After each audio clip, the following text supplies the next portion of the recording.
Em cima do fato, com Edilene Lopes.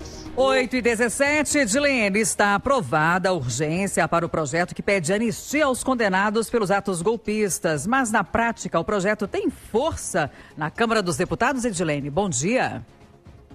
Bom dia, Kátia. Bom dia, Eustáquio. Bom dia aos nossos ouvintes. Uma coisa é certa, um texto que tem uma anistia ampla, geral e irrestrita não deve passar na Câmara dos Deputados. Os líderes da própria oposição já admitem que tem que haver uma flexibilização porque os partidos de centro querem uma proposta alternativa.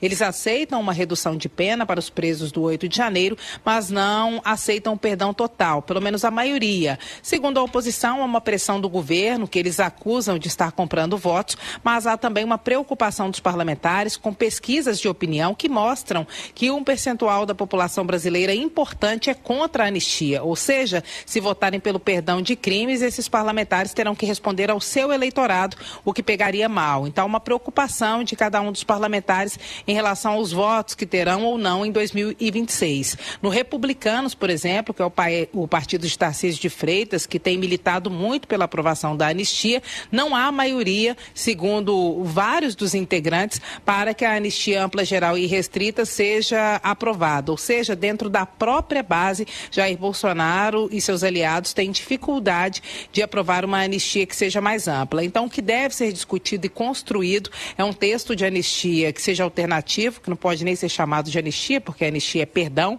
mas é um texto de redução de penas e a principal pauta da oposição neste momento é a inclusão do ex-presidente Jair Bolsonaro entre aqueles que terão penas reduzidas, mas enfrenta a oposição para isso. O que está fora de questão? A inelegibilidade de Jair Bolsonaro, ela não será retirada nesse projeto. O próprio ex-presidente já comunicou aos seus líderes que abriu mão e vai discutir se ficará ou não elegível no Tribunal Superior Eleitoral, porque ele aposta em uma futura nova composição em que ele tenha votos para o livrar da inelegibilidade. Então, isso não será discutido no Congresso Nacional. E com isso começa a ganhar força um projeto alternativo. Só que, de toda forma, uma anistia, light ou não, vai parar nas mãos do presidente Lula, que tem a função de vetar ou tem a função de sancionar. Qual é a única forma de Lula não ter que decidir sobre o futuro do ex-presidente Jair Bolsonaro?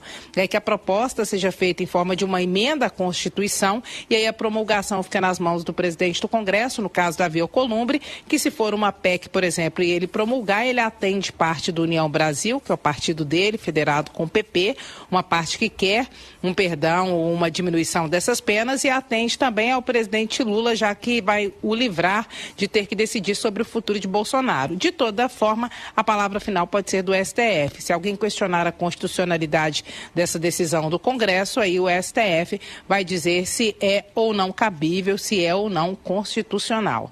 Fato é que, no momento, o que tem força na Câmara dos Deputados, se tiver que votar anistia, é uma proposta alternativa e não a ampla, geral e restrita, como muitos líderes têm defendido. Mas nos bastidores eles sabem e já admitem que não é possível aprovar essa anistia da forma como originalmente eles queriam, livrando todos os presos do 8 de janeiro das penas e também os condenados por tentativa de golpe. Kátia e Eustáquio.